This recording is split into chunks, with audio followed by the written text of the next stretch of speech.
श्री सच्चिदानंद सद्गुरु साईनाथ महाराज की जय. ஸ்ரீ சாயி சச்சரிதம் ஓவிகள் கருத்துரை அத்தியாயம் 20. ஈஷா வாஷ்யத்தின் சர்வ வியாபி பரமாத்மா அர்த்தத்தை புரிந்து கொள்ளுதல். ஸ்ரீ கணேசனை வணங்குகின்றேன்.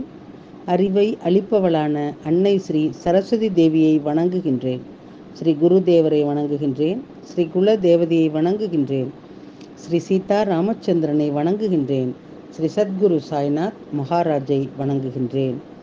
ஹே சாய்நாத், மானசரோவர் வடிவில் உள்ள குருராய் பிரசாத வடிவில் தனது வார்த்தைகளை முத்துக்களாக மாற்றுகின்றார். அன்னம் வடிவிலே தனது பிரத்யேக பக்தர்களே உங்கள் பாதங்களில் அடைக்கலம் கொள்வார். கருத்து: இமயமலையில் அமைந்துள்ள மானசரோவர் வளாகத்தில் உள்ள அன்னப்பறவைகள் அந்த ஏரியிலே விளைந்த முத்துக்களை சாப்பிட்டு வருமானம் ஈட்டுவதாக நம்பப்படுகிறது.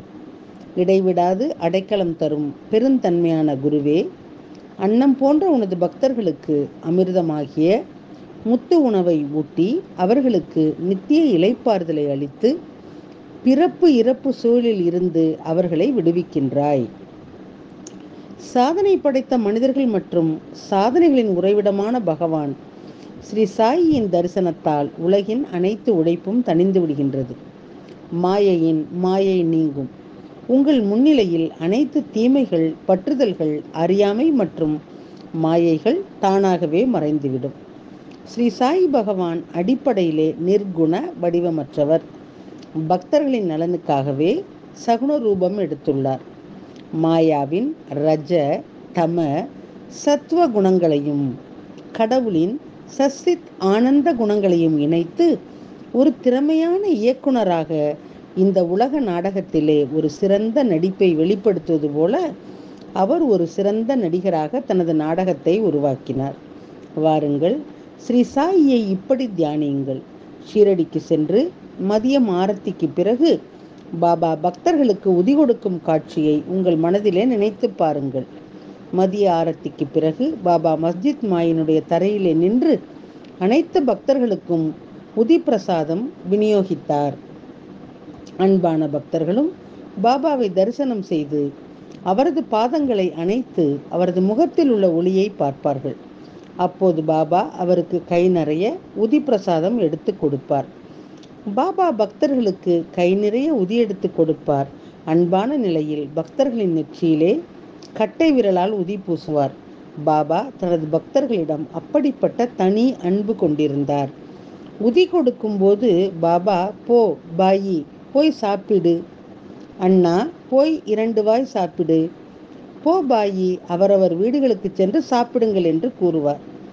இதை எல்லோரிடமும் சொல்வது வழக்கம். இப்போது உதி கொடுக்கும் அழகான ஈடுபாடான கண்ணுக்கு தெரியவில்லை. ஆனால் ஷீரடிக்கு சென்றவுடன், அந்த இடங்களை அடைந்தவுடன் அதே பழைய பெருமைதான் நினைவிற்கு வருகின்றது.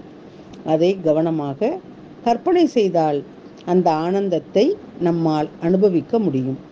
பாபாவின் இத்தகைய சம்பவங்களை நினைத்து தியானியுங்கள். தலை முதல் கால் வரையான பாபாவின் அங்கங்களை தரிசிக்கவும். பாதங்களுக்கு திருப்பி வணக்கம் செலுத்தி அவருடைய கதையை முன்னெடுத்து செல்லுங்கள். முந்தைய அத்தியாயத்தின் முடிவிலே பாபா ஒரு வேலைக்காரி மூலம் வேதத்தின் ஆழமான அர்த்தத்தை எளிமைப்படுத்திய கதையை சொல்ல முடிவு செய்தேன். பாபாவின் சிறந்த பக்தரான ஸ்ரீ தாஸ்கனு மகாராஜ் ஈஷா வாசிய உபனிஷத்தின் விளக்கத்தை மராத்தியிலே எழுதத் தொடங்கினார். இந்த விளக்க உரை கிரந்தம் எழுதும்போது சில ஸ்லோகங்களின் அர்த்தத்தை அவரால் புரிந்து கொள்ள முடியவில்லை. அதனால்தான் தாஸ்கனு ஷீரடிக்கு சாய்நாதரின் பாதமருகிலே வந்தார். பாபாவிடம் தனது சந்தேகத்தை தீர்த்து வைக்குமாறு கூறினார்.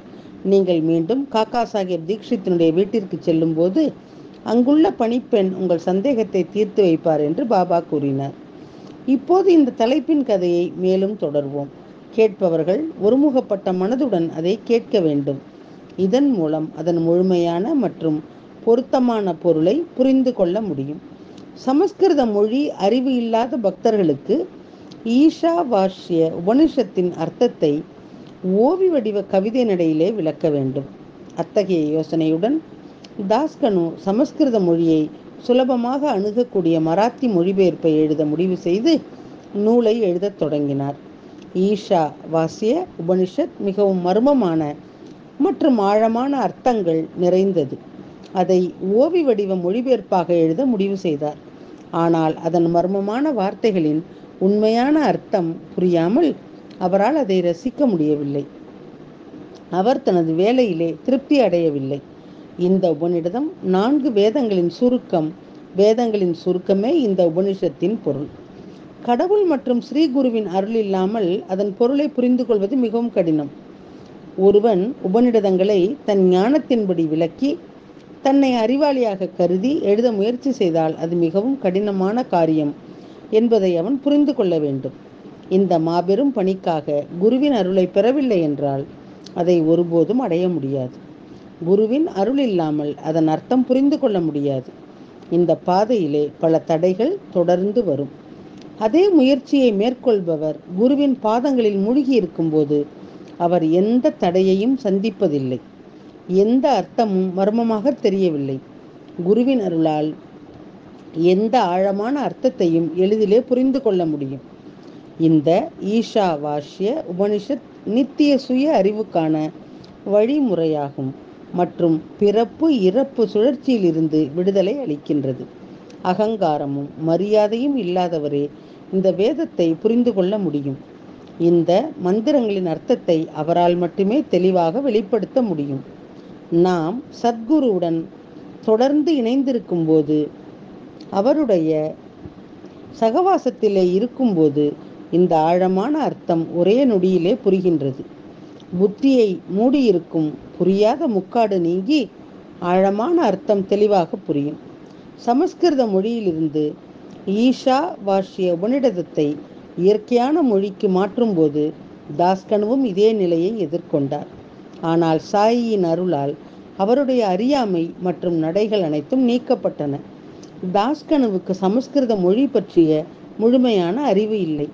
அப்போதும் ஆச்சாரிய, வித்யாரண்ய, வித்வான், பண்டிதர் மற்றும் ஸ்ரீ சாய்நாத் ஆகியோரின் பாதங்களிலே வணங்கிய பிறகு அவர் அணுகக்கூடிய மராத்தி மொழியிலே ஈஷா வாசிய உபனிஷத்தின் மராத்தி அர்த்தமுள்ள விளக்கத்தை எழுதத் தொடங்கினார்.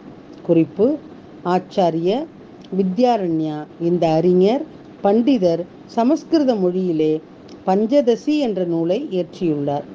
இது வேதாங்கத்தினுடைய மறைபொருளை விளக்குகின்றது. உபநிடதத்தின் பொருளை விளக்கும் மூல நூலாக இது கருதப்படுகிறது. தாஸ்கனுவின் பேச்சு பால் போல இருந்தது. அதற்கு மேல் சாயினுடைய அருள் வடிவான சர்க்கரை அதிலே கரைந்து விட்டது. பிறகு அந்த எழுத்தினுடைய இனிமையை எப்படி விவரிப்பது? கேட்பவர்கள் இந்த இனிமையை ஒரு கணம் மரியாதையுடன் அனுபவிக்க வேண்டும் என்பது தாழ்மையான வேண்டுகோள். ஈஷா வாசிய உபனிஷத்தின் உரையின் பொருளை புரிந்து கொள்ள விரும்பும் முக்தியை நாடுபவர்கள் அசல் உரையை பயிற்சி செய்ய வேண்டும். இந்த கதையை சொல்வதன் நோக்கம் வேறு. தயவு செய்து கேளுங்கள்.